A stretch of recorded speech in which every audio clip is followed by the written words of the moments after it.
죄송합니다. 예. 우리 지난 시간에 거기로부터 살아있는 자와 죽은 자를 심판하러 오십니다. 기억나실지 모르겠어요.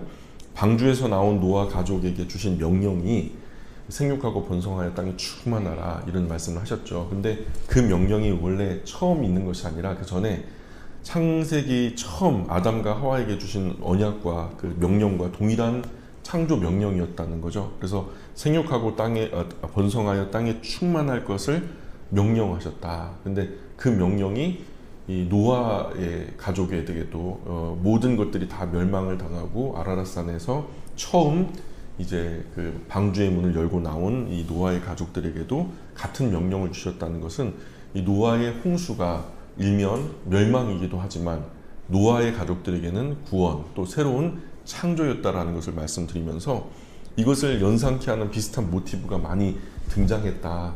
예, 과거 창조 때 하나님이 영이 수면 위에 운행하셨다.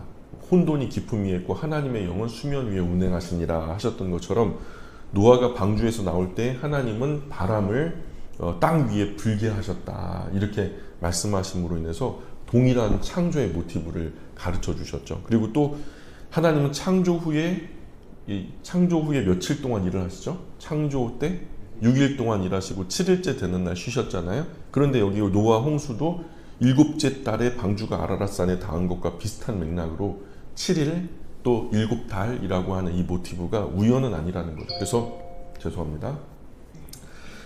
끝의 시작이라는 말이 있죠. 예, 끝의 시작이라는 말이 있는데 죄송해요. 우리 하윤이한테 그만 보내요. 죄송합니다. 연동이 돼 있다 보니까 2024년이 끝나서 2025년이 오는 것처럼 2024년이 끝나야 2025년이 오는 거잖아요. 끝이 되어야 시작이 되는 것처럼 모든 것들이 멸망했지만 노아의 가족에게는 새로운 시작이었다는 거죠. 쉽게 말해서 노아 홍수 심판 안에 재창조의 주제가 들어있다. 예.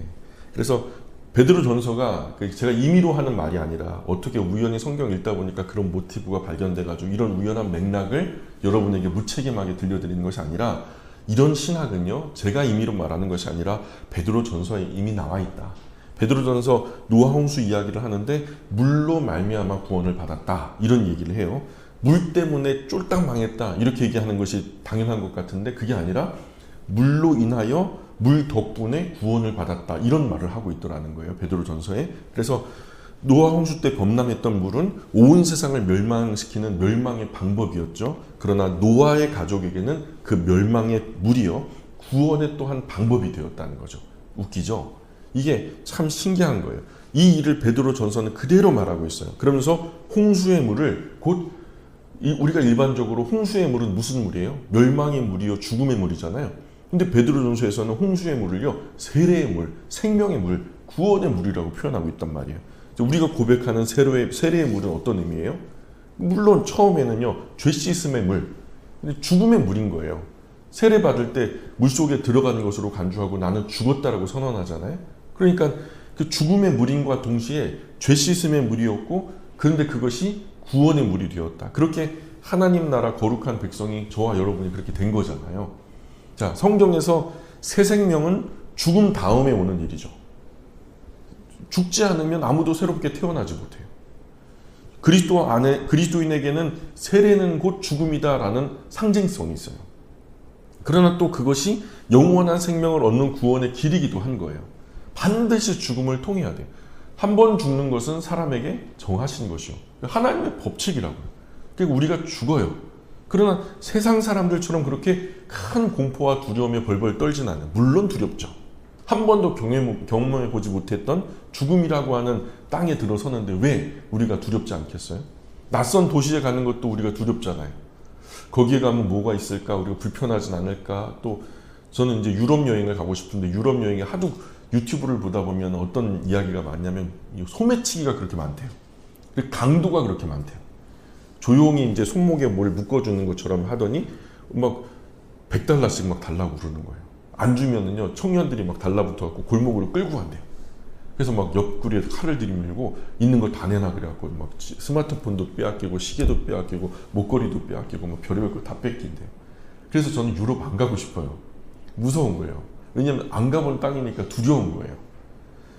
그러니까 지금 우리가 낯선 도시에 여행을 가고 낯선 나라에 여행을 가는 것마저도 우리가 두렵지만 죽음이라는 것은요, 사실 갔지만 돌아온 사람이 아무도 없잖아요. 그게 얼마나 두려워요. 그렇게 두려운 이 주제일 수는 있어요. 그러나 그리스도인에게는 새로운 시작으로 영원에 이르는 구원의 길이라고 성경은 설명하고 있으니까 두렵지만 담대하게 죽음은 받아들여야 된다. 나훔서에서도 니느웨를 향해서 하나님이 진노하고 멸망시킨다고 막 그러잖아요. 그런데 이 소식이 이스라엘에게는 아름다운 소식이 되었다라고 말하는 것을 보면 멸망 곧 어떤 이에게는 그것이 구원이라고 하는, 이 멸망과 구원이라고 하는 주제가 맞닿아 있는. 그래서 오늘 이제 그런 이야기를 지난 시간에 우리가 나누었고요. 오늘 이제 새로운 주제로 넘어가게 되는데, 우리가 사도신경에서 나는 성령을 믿으며 이런 고백이 있죠. 나는 성령을 믿으며. 여러분 그 사도신경 한번 펴보세요. 맨 앞에 사도신경을 펴보시면은, 자, 개혁판 그 사도신경에 보시면 세 번역으로 하면 예수님에 관한 이야기가 쭉 나오고 마지막에 나는, 마지막 끝에 두 줄이 있죠. 나는 성령을 믿으며 이렇게 시작하죠. 자, 여러분, 제가 여러분과 함께 같은 성경을 지금 보고 있다면은 동일하게 쓰여져 있을 거예요. 맞을 거예요. 그죠? 근데 여기 보면은 나는 성령을 믿으며, 이 부분은 나눌 거예요. 따라해 볼까요? 성령님은 하나님이시다. 나는 성령님을 믿습니다. 예. 그래서 사도신경 첫 부분은 나는 전능하신 아버지 하나님을 믿습니다. 그렇죠? 그죠? 믿습니다. 두 번째 부분은 나는 그의 유일하신 아들 주 예수 그리스도를 믿습니다. 그렇죠? 세 번째 부분은 나는 성령님을 믿습니다. 예, 그렇게 나는 아버지 하나님을 믿습니다. 나는 주 예수 그리스도를 믿습니다. 나는 성령님을 믿습니다. 그래서 이렇게 사도신경은 성부, 성자, 성령 하나님에 대한 신앙 고백으로 되어 있어요. 굵은 뼈대가 이 세 가지라고요. 우리가 세 가지의 신앙을 고백하는데, 이 세 가지의 신앙을 고백하는데 성부 하나님, 성자 예수님, 성령 하나님을 믿습니다라는 신앙의 고백을 올린단 말이죠. 이 각각 성삼위 하나님에 해당하는 부분에 나는 믿습니다라는 신앙 고백이 붙어 있단 말이에요. 우리말 사도신경에는요, 나는 성령님을 믿습니다 다음에, 그 다음에 거룩한 공교회와 성도의 교제와 그리고 뭐 사제와 육체의 부활과 영생을 믿습니다 이렇게 얘기하거든요. 그런데 그 뒤에 이제 또 그 믿습니다가 나오니까 믿는다가 두 번 나오잖아요. 성령님은 어쨌든 믿으며로 이제 일단락 된 거고, 그 뒤에 나오는 믿음은 그 외에 별개의 기타의 믿음인가 보다. 그래서 두 번의 다른 신앙 고백을 하는 것처럼 보여요. 그래서 이것이 마치 기타 이외의 것들, 성령님을 믿습니다. 그리고 그 이외의 것들 또한 믿습니다. 이렇게 우리가 보이잖아요. 그러나 사도신경의 초기 버전인 헬라어 버전이라든가 라틴어 번역을 가만히 보면요, 이 믿는다가 딱 한 번만 나와요. 성령님을 믿습니다. 거기에 한 번만 나오고, 뒤에는 그것과 같이 포함되어지는 한 문장에서의 믿음에 속한다는 거예요. 이게 좀 어렵죠. 설명이 어렵지만 쉬워요. 뭐냐면 우리말 번역되는 과정에서 언어적 특성 때문에 믿습니다를 한 번 더 넣어서 번역이 되면서 성령님을 믿습니다. 그리고 또 그 외의 것들을 믿습니다. 이렇게 이해가 된 거죠. 그러나 원래 사도신경의 의미에는 그 이하의 모든 내용은요, 나는 성령님을 믿습니다라는 내용 안에 포함된 것으로 여겨요. 그래서 예를 들어서요, 바로 앞에 우리가 성부 하나님을 믿습니다라는 이야기 다음에 뭐가 나오죠? 성자 예수님을 믿습니다라는 고백이 나오잖아요. 자, 그런데 나는 그의 유일하신 아들 우리 주 예수 그리스도를 믿습니다라고 얘기한 다음에, 고백한 다음에 그 밑에 예수님에 관한 한 5가지 중요한 사역들을 열거하고 있어요. 그래서 첫 번째는 그는 성령으로 잉태되어 동정녀 마리아에게서 나셨음을 믿습니다라는 거예요. 또 두 번째는 본디오 빌라도에게 고난을 받아 십자가에 못 박혀 죽으셨음을 믿습니다. 세 번째는 장사된 지 사흘 만에 죽은 자 가운데 다시 살아나셨음을 믿습니다. 네 번째로 하늘에 오르셔서 전능하신 아버지 하나님 우편에 앉아 계신 것을 믿습니다. 그리고 다섯 번째로 거기로부터 살아있는 자와 죽은 자를 심판하러 재림하실 것을 믿습니다. 이런 예수님에 관한 중요한 다섯 가지 진리를 나는 예수님을, 구주 예수님을 믿습니다라는 주제의 하위 폴더 안에, 디렉토리 안에 엮어놨단 말이에요. 그래서 예수님을 믿는다는 것이 구체적으로 어떤 믿음인지를 이 다섯 가지 세부 사항으로 요약해 놓은 거죠. 무슨 말인지 이해 가시죠? 마찬가지로 나는 성령님을 믿습니다 라는 곳에 다섯 가지 하위 디렉토리가 나오는 거예요. 이 큰 디렉토리로 나는 성령님을 믿습니다. 그런데 어떤 성령님을 믿습니까? 거룩한 공교회와 성도가 교제하는 것과, 세 번째로 죄를 용서받는 것과, 네 번째로 몸의 부활과, 또 다섯 번째 영생을 믿습니다. 이 모든 것이 성령 하나님의 교통교제케 하시고 감동 감화하심의 은혜로 일어날 일들, 이런 다섯 가지를 성령 하나님을 믿는 믿음 안에서 함께 고백한다라는 거죠. 그래서 이렇게 사도신경에서 삼위 하나님에 대한 우리의 신앙의 고백은 일목요연하게 믿습니다 라고 하는 통일된 어구로 지금 표현되고 있다. 그래서 우리는 전능하신 아버지 하나님 아버지, 천지의 창조주 성부 하나님을 믿습니다. 그렇죠? 그리고 두 번째, 우리는 아버지 하나님의 독생자 구주 예수님 성자 하나님을 믿습니다. 세 번째로 우리는 성령 하나님을 믿는다는 거죠. 자, 그런데 이런 구조적으로 놓고 볼 때, 이렇게 구조적으로 놓고 볼 때 성령님과 관련해서 마땅히 강조되어야 할 점은요, 우리가 성령님, 우리 특히 한국교회에 강조되어야 할 굉장히 중요한 주제가 뭐냐? 성령님은 성부, 성자 하나님과 동일하다, 동등하다라는 거예요. 자, 따라해 볼까요? 성령 하나님은 성부, 성자 하나님과 동등하다. 믿으십니까? 예. 성령님을 사도신경의 고백에 따라 성부, 성자와 동일한 하나님으로 이해하는 것은 정말 중요해요. 정말 중요해요. 왜냐하면 한국교회는 전통적으로 교회 안에서 성령님을 어떻게 인식하고 있냐면 어떤 좋은 기운이나 내가 잘 되게 하는 어떤 긍정적인 어떤 힘이나 파지티브 파워가 뭔가 긍정의 힘이에요.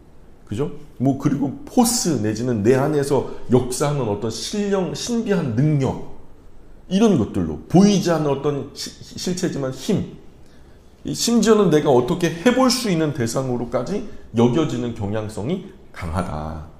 때문에 이것은 어떻게 이 한국교회에 이런 일들이 벌어지게 됐냐면 은사주의가 들어오면서 은사 불패론자들이요. 그래서 교회 안에 이렇게 성령님을 무슨 힘이나 나의 꼬붕 정도로 생각하는 이런 이 경향성이요, 은사주의가 한국교회를 오염시킨 이후의 일상이 되어버렸어요. 심지어는 그렇지 않은 교회들도 성령 하나님에 대한 인식이 크게 다르지 않다는 거예요. 오늘 이 저녁에요, 성령 하나님에 대한 인식을요 바로잡고 가자고요. 찬송가도 보면요, 찬송가 앞에 보면은 성부 하나님에 대한 찬송, 성자 예수님에 대한 찬송, 성령 하나님에 대한 찬송 카테고리가 나오잖아요. 근데 성령 하나님에 대한 카테고리가 182장부터 197장까지 나오는데요. 이게 보면은요, 그 찬송가들 대부분이 어떻게 인식하냐면, 이게 우리나라만 아니라 세계적으로도 이 성령 하나님에 대한 이야기를 보통 이런 찬양이잖아요. 강물같이 흐르는 불길 같은 주 성령, 이 기쁜 소식을 내가 매일 기쁘게 막 그러잖아요. 근데 이런 찬송들 대부분 보면 으쌰으쌰 막 기온 돋우고 막 북돋고 막 화이팅 하자 막 이런 찬송들이죠.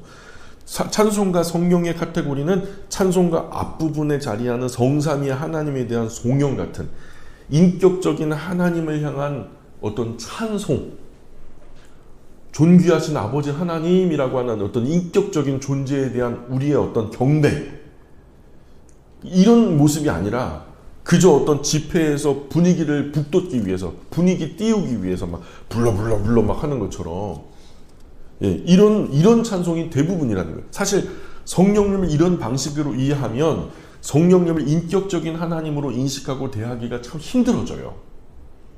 성령의 불길로 태우소서, 막 성령 예수님하고 하나님, 뭐 성부 하나님 하는데요. 근데 성령님은요 그냥 성령이래요. 님도 빼. 성령 막 기분 좋아요, 나빠요? 왜 다 님자 붙이는데 나한테만 안 붙여? 우리가요, 이런 식으로 성령님을 사용한다면 성령님은 마음을 뜨겁게 변화시키기 위한 보조수단 같이, 그저 그냥 보조장치처럼 성령님을 인격적인 하나님으로 여기기가 어렵게 되어버리는 분위기가 되었단 말이에요, 한국교회 안에서. 그래서 그러나 이제 성경이 어떻게 여기는가, 그게 중요하잖아요. 성경 안에서 전혀 성령님을 우리가 한국교회가 이해하는 방식으로 설명하는 것은 없다. 전혀 그렇게 묘사하는 한 구절도 없다는 거예요.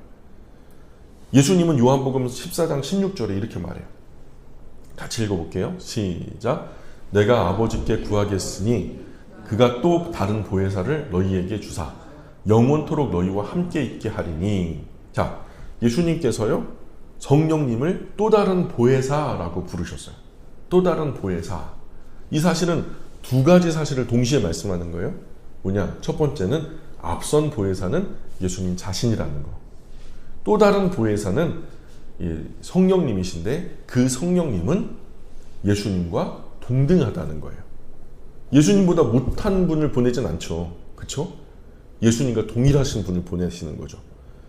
사도행전 5장에 보세요. 사도행전 5장에 아나니아 삽비라 이야기 나오죠. 거기서 이 아나니아와 삽비라가요, 땅값을 속였어요. 이게 다냐? 다래요. 근데 일부를 감춰놓고서 다라고 거짓말 친 거죠. 그래서 사도 베드로가 하는 말이 5장 3절에, 사도행전 5장 3절 같이 읽어볼게요. 시작. 베드로가 이르되 아나니아야, 어찌하여 사탄이 네 마음에 가득하여 네가 성령을 속이고 땅값 얼마를 감추었느냐. 예, 이렇게 말해요.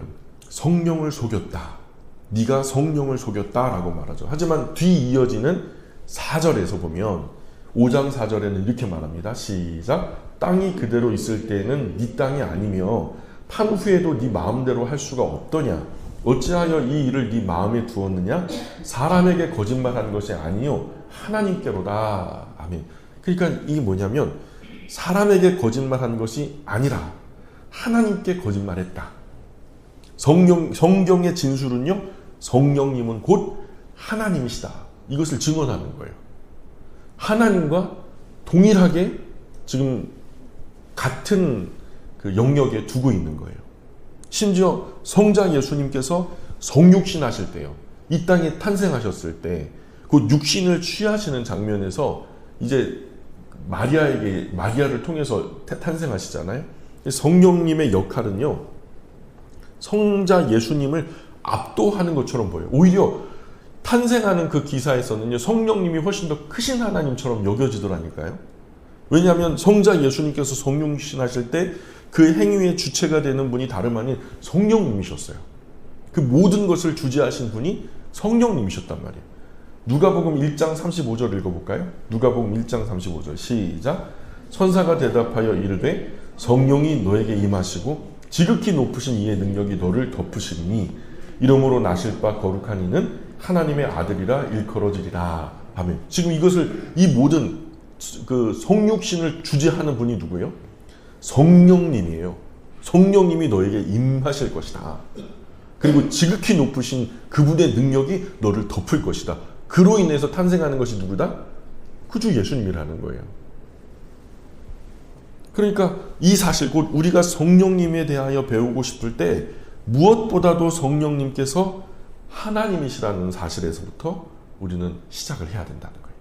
성삼위 하나님, 동일한 하나님, 성부 하나님에 뒤지지 않고 성자 예수님께 미치지 못하는 그런 성령님이 아니라 성삼위 하나님은 동일 본체, 하나의 하나님이라는 사실에서부터 시작해야 된다. 이런 사실은 성령님을 단지 우리 속에 있는 어떤 포스나 신비한 기운, 긍정적인 힘, 이런 것들로 여기지 않고 성부, 성자 하나님과 동일한 하나님으로 고백하는 것은 그리스도인으로 살아갈 우리의 삶에 진짜 막대한 영향이 시작되는 거예요.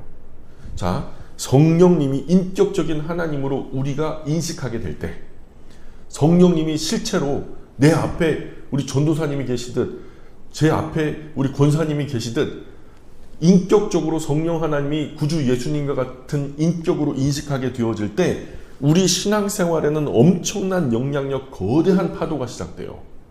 인격적으로 내 안에 거하시며 구주 예수님께서 나의 이름은 부르는 그날까지 실제적으로 나를 주도하시고 실제적으로 나를 인도하시고 실제적으로 나를 보호하시고 실제적으로 나를 지도하시며 실제적으로 나를 교훈하시는 분은 인격이신 성령님이시거든요. 개혁교회 신조 하이델베르그 교리문답에 보면 성령님을 고백할 때 성부 성자와 같이 또는 성부 성자처럼이라고 하지 않았어요. 성부 성자와 함께라고 고백하는 거예요.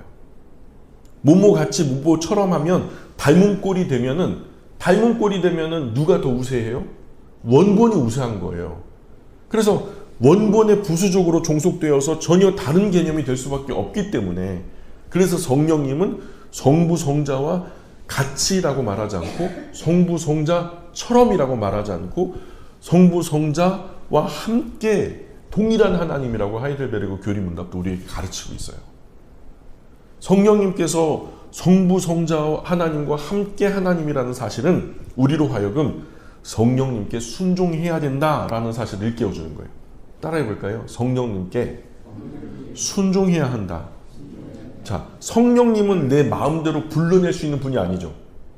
그죠? 성령님, 빨리 좀 와보세요. 나 지금 바빠요. 급해요. 그렇게 우리가 시종 부리듯이 그렇게 불러내고 그 진리의 요정처럼 그렇게 할 수 있는 그런 존재가 아니라는 거예요.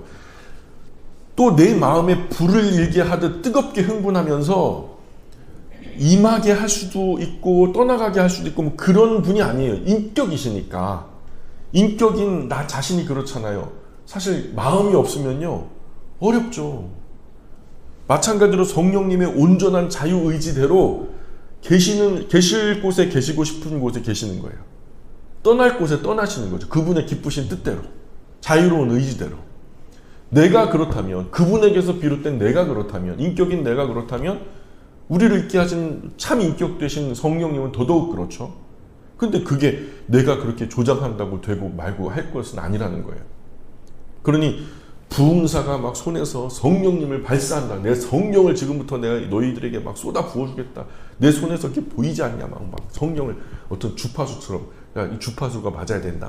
막 이렇게 주파수가 맞으면 쓰러진다는 거예요. 성령님이 임했다는 증거예요. 그래서 그 임파테이션이요. 세워 다 일어나봐라. 성령님과 주파수를 맞춰야 된다. 막 흔드니까 진짜 쓰러져요. 주파수가 맞는 사람들이 쓰러져요. 이게 귀신하고 주파수가 맞는 건지 성령님하고 주파수가 맞는 건지 저는 100% 귀신이라고 봐요. 성령님 아니거든요. 성령님은 그렇게 부흥 강사의 손에서 발사되는 성령님이 아니에요. 또 특정한 부흥사가 안수하면 임하시는 것도 아니고요. 무슨 부흥사가 뭐 성령님을 자기 꼬붕으로 모시고 다니면서 막 그렇게 해요? 자기가 부어준대. 아, 여기 교회 왔는데 여기서는 좀 대접이 홀대하는 것 같아가지고 내가 조금 부어주고 가겠대. 이런 되먹지 못한 발언이 어디 있어요? 신성 모독이죠, 이건. 예. 그렇게 또 내 마음에 막 불을 하게 하면서 뜨겁게 흥분하게 하면서 막 임하게 할 수 있는 내가 어떤 노역 여하에 따라서 그분을 그렇게 강하게 임하게 할 수도 뭐 천천히 임하게 할 수도 그런 것이 아니라는 거예요. 인격이니까. 마음이 없으면 그분 안 하신다니까요. 그러니까 기도로 언제든 나오게 해서 작동하게 할 수 있는 그런 분도 아니에요. 기도하면 성령을 움직인다. 그 성령님이 기뻐하시면 그렇게 하는 거예요. 그러니까 이 사실을 명확하게 이해하고 받아들여야 돼요. 예. 우리는 성령님을 사용할 수 없어요. 아멘입니까? 이해되세요? 성령님을 우리가 사용할 수 없단 말이에요. 우리가 도리어 성령님께 순종해야 되는 거죠. 그래서 고린도전서 3장 16절에 보면 이런 말씀이 나와요. 같이 읽어볼까요? 시작. 너희는 너희가 하나님의 성전인 것과 하나님의 성령이 너희 안에 계시는 것을 알지 못하느냐. 자, 이 말씀을 가만히 생각해 보세요. 어떤 생각이 들어요? 성령님께서 내 속에 계시는 것이 느껴지나요? 막 여기 저기 대장 어딘가에서 막 꿈틀꿈틀대요? 느껴지세요? 성령님께서 내 속에 계신 것이 느껴져요? 아니면 성령님이 내 속에 작동하는 어떤 것처럼 느껴져요? 우리는 종종 성령님의 내주하심, 내주는 살주자, 내 안에 사신다. 성령님이 내 안에 사시는 것을 말하기 위해서 이 구절을 인용하거든요. 근데 이 구절을 크게 오해해서 성령님의 내주하심이라는 것을 많은 사람의 경우, 많은 경우에 마치 성령님께서 나의 소유인 것처럼 느끼게 한단 말이죠. 내 안에 계시니까 내 거지. 그거 봐요. 한번 당장에 이렇게 비유를 들어볼까요? 내가 낳았으니까 내 새끼 내 거지. 그러면은 내 새끼가 기분 좋아할까요? 인격인데? 내가 낳았으니까 내 거니까 너는 내 말대로 해야 돼. 이게 진짜 고리타분한 정말 진부한 얘기 아니겠어요? 인격에 관한 소유할 수 없는 거죠. 내가 낳았으나 그러나 내 것이 아닌 거예요. 그래서 수많은 그리스도인이 성령님을 생각할 때 내 안에 계시니까 내 거라고 생각해요. 그래서 자신의 정서, 자신의 감정, 자신의 충동하고 구별하지 못해요. 그게 내 기분인데 마치 성령님께서 내 안에서 하신다고 착각하는 거예요. 그래서 어떤 사람이 지금 내 안에서 성령님이 말씀하고 계셔. 그렇게 말하면서 실질적으로 말하는 것은 자기의 욕망이나 어떤 감정이나 자기 어떤 의도나 어떤 격정이나 그 순간적으로 일어난 어떤 충동이나 아니면은 정말 성령님의 가만인지 이거 어떻게 구별하냐 말이에요. 구별할 수 있어요? 없어요? 우리는 너무 쉽게 성령님께서 우리 속에 거하신다고 해가지고 성령님을 내 것으로 여기는 경향이 많단 말이에요. 성령님은 우리 소유가 아니에요. 자, 그런데 사실 고린도전서 3장의 이 말씀은요, 정반대의 이야기를 하고 있는 거예요. 이렇게 생각해보면 이야기가 쉬워요. 하나님 말씀이 나를 성령의 전이라고, 나를 성령의 전이 뭐예요? 전? 두부전이에요? 집에 가실 때 두부 가져가세요, 제발. 너무 많아요. 예. 어쨌든 성령의 전이라고 할 때 그 전은 뭐예요? 성전을 말하는 거예요. 전, 거할 전, 이게 전당할 때 그 전. 그래서 이 성령의 전이라고 불렀으면 그 말씀은 나는 성령님께서 거하시는 거처가 된다는 말이죠. 그 거처의 점유자는 누구예요? 성령이 거하시는 전이라고 하면 그 성전의 거주자, 다시 말해서 점유자, 주체자, 주권자, 그 성전의 주인, 그분은 누구라는 거예요? 성령님이라는 거죠. 누가 주인이에요? 누가 종이에요? 성령님이 주인이시고 내가 종이죠. 주는 성령님이고 부는 나예요. 성령님이 주가 되시고 내가 부가 되는 자명한 사실인 거죠. 그럼 누구의 말 들어야 돼요? 성령님의 말씀을 내가 들어야 되는 거예요. 그렇죠? 내가 성령님의 말씀에 순종해야 되는 거죠. 성령님이 내 말을 들어야 하고 내가 성령님을 이용할 수 없단 말이에요. 이 고린도전서는 아주 문제가 많았던 고린도 교회를 배경으로 하고 있어요. 그리고 너희가 하나님의 성전이다, 이 말씀이 나오는 3장 말씀은요 1장 2장에 연계해 갖고 나오는 말씀이에요. 그래서 앞에 고린도 교회의 악한 상황들을 진술하면서 십수 가지 문제들이 있었잖아요. 그 많은 문제들이 진술되고 난 후에 등장하는 메시지가 3장인데 예를 들어 이런 거예요. 자, 1장에서는 파당을 나눠요. 그래서 막 무분별한 은사로 또 뭐 말도 안 되는, 그리고 막 음란한 이야기들도 많고 막 수많은 은사로 인해서 막 다툼이 일어나고 막 그것에 대해서 왜 그러냐 너희들 제발 왜 그러느냐 하면서 막 바울이 막 꾸짖어요. 2장에 가서는 복음을 전할 때 말과 지혜의 아름다운 것으로 그렇게 하는 게 아니야. 사람이 어떤 미사 욕구로 그렇게 하는 게 아니야. 너희 사람은 성령의 것을 알지 못한다. 우리는 성령님보다 모자란 존재야 하면서 3장에 와서 너희가 아직 육신에 속한 사람이어서 함부로 말하고 함부로 살고 있다. 그래서 신령한 것을 이해할 수 없는 거다. 그러나 너희가 하나님의 성전이며 성령이 너희 속에 거하는 것을 알지 못하느냐라는 것은 뭐예요? 확실하게 주인이 누구고 종이 누군지를 분별해 주기 위해서 바울이 이 말씀을 한 거예요. 자, 그래서 고린도 전서의 성령의 전이라는 말씀은 내가 성령을 쥐락펴락할 수 있다는 것을 말하려는 목적이 아니라 오히려 정반대로 누가 주인이고 누가 종인지를 분명하게 인식해라. 이 시간 이 저녁에도 저와 여러분 누가 주인이고 누가 종인지 분명하게 인식하시기를 주님으로 축복합니다. 예. 누가 누구의 뜻에 따라야 하는지 분명하게 분별해라. 성령님이 내 뜻에 따라야 하는지 내가 성령님의 뜻에 따라야 하는지 이거 분명하게 인식해라 하면서 꾸짖고 있는 거예요. 꾸짖고 있는 거예요. 곧 이 말씀은 책망이죠. 너희 몸이 주인이 누구인지 말하는 그 목적이 있다는 거예요. 그러니까 이 말의 참 뜻은요. 성령님께서 너희 주인이 되셨는데도 불구하고 너희 속에 계신 성령님께 왜 순종하지 않느냐.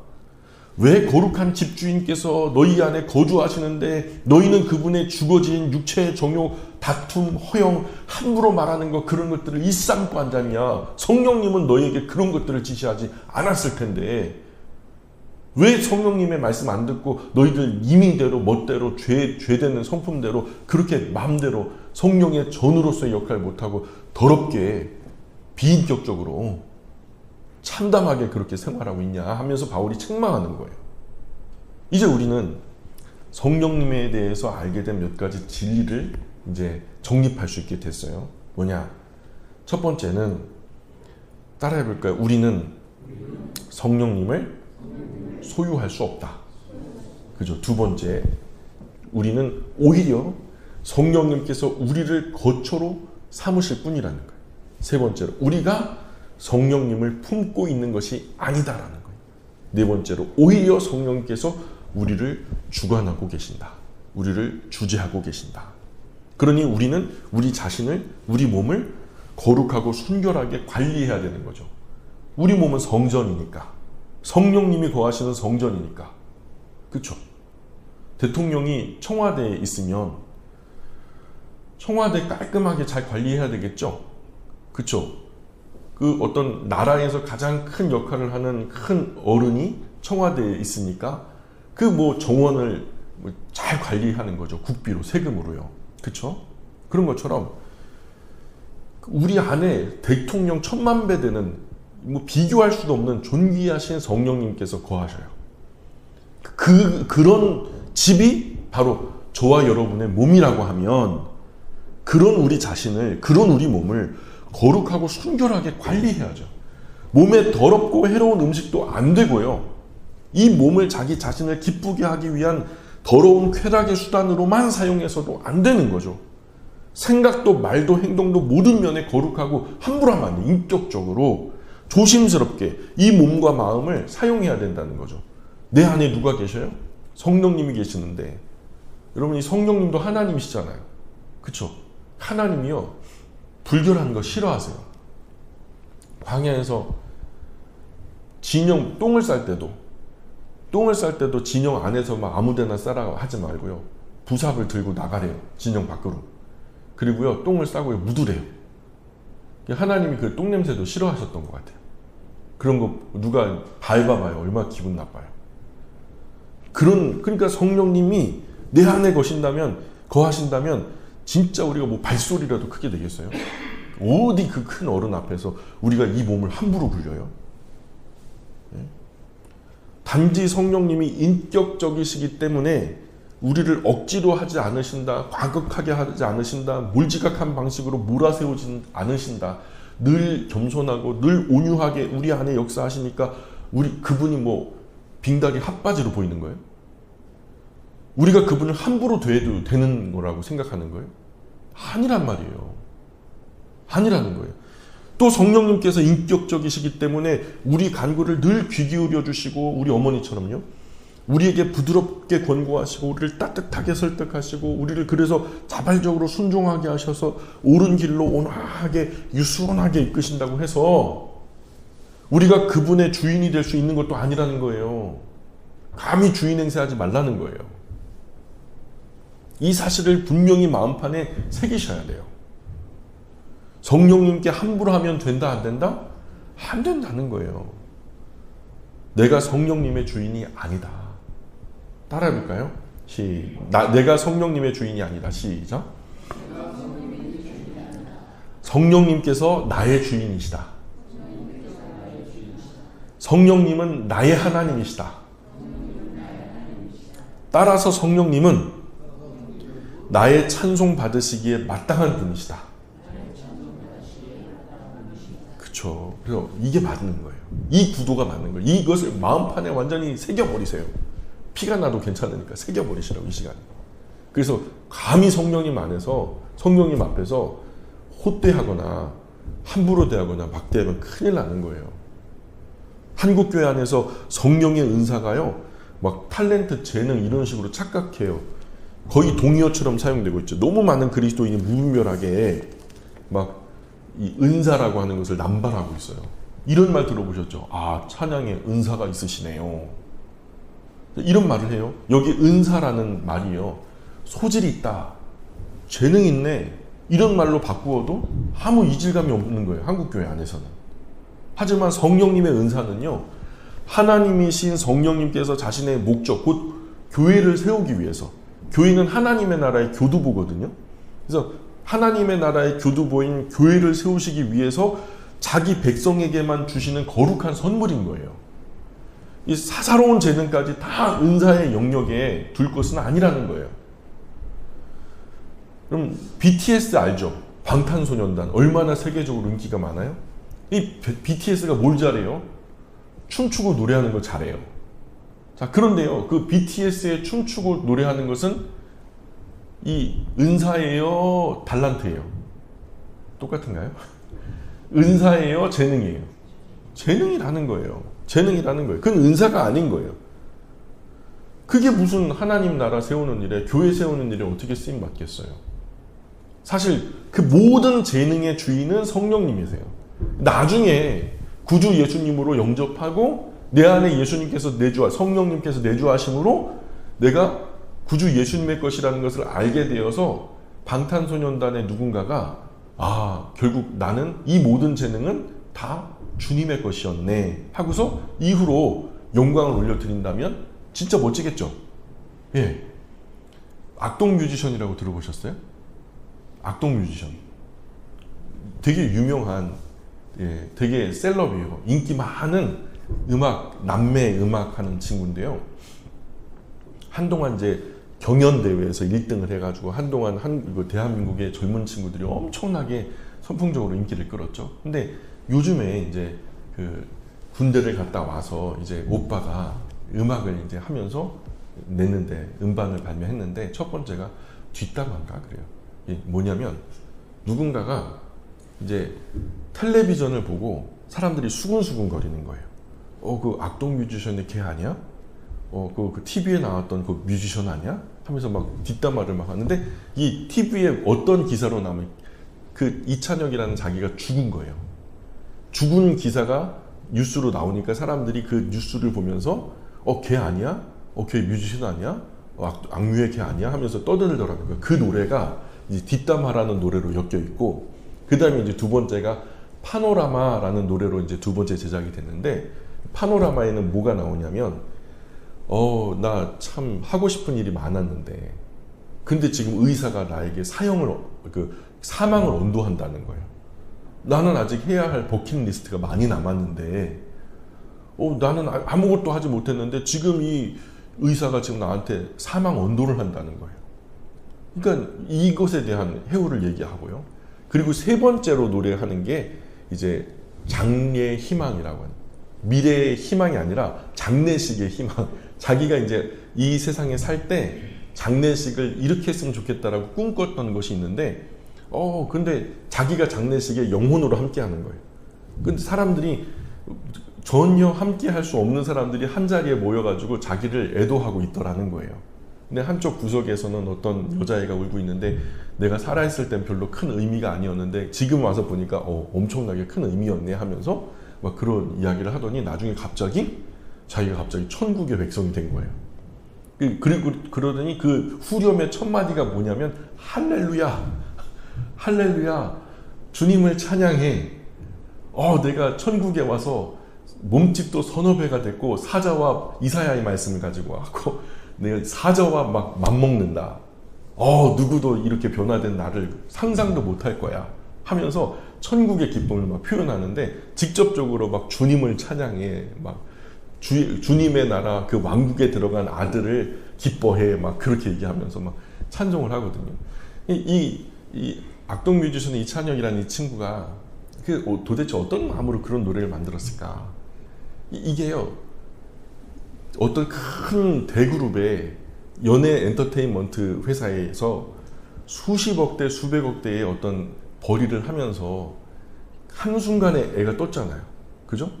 몽골의 선교사님의 자녀로 살아오다가 갑자기 이만큼 떴어요. 그래가지고 막 갑자기 막 전국의 모든 사람들이 다 아는 인기 셀럽이 됐는데 뭔가 목마름이 느껴져요. 이게 이렇게 사는 게 맞나 싶고, 재능으로 살았던 거죠. 자기의 재능이 탁월했던 거예요. 하나님 주신 재능. 근데 그 안에 누가 있어요? 성령님이 거하시거든요. 근데 이게 이렇게 쓸 것은 아닌 것 같다라는 거죠. 그 목마름이 분출된 것이 아마 이것이 아니었나. 그리고 기독교적인 세계관이 잘 녹아있는 그런 대중가요를 이번에 만들었다니까요. 집에 돌아가셔서 한번 그 노래를 한번 들어보세요. 뭔 가사인지는 잘 못 알아들으실 거예요. 근데 그 가사를 검색해서 한번 보시면 되게 복음적이에요. 되게 신나기도 하고요. 어쨌든 재능과 은사는 다른 거예요. 재능과 은사는 다른 거예요. 모든 재능의 주인은 성령님이시죠. 그러나 모든 재능이 다 은사로 쓰임받는 것은 아니다라는 거죠. 돈을 생각해 보세요.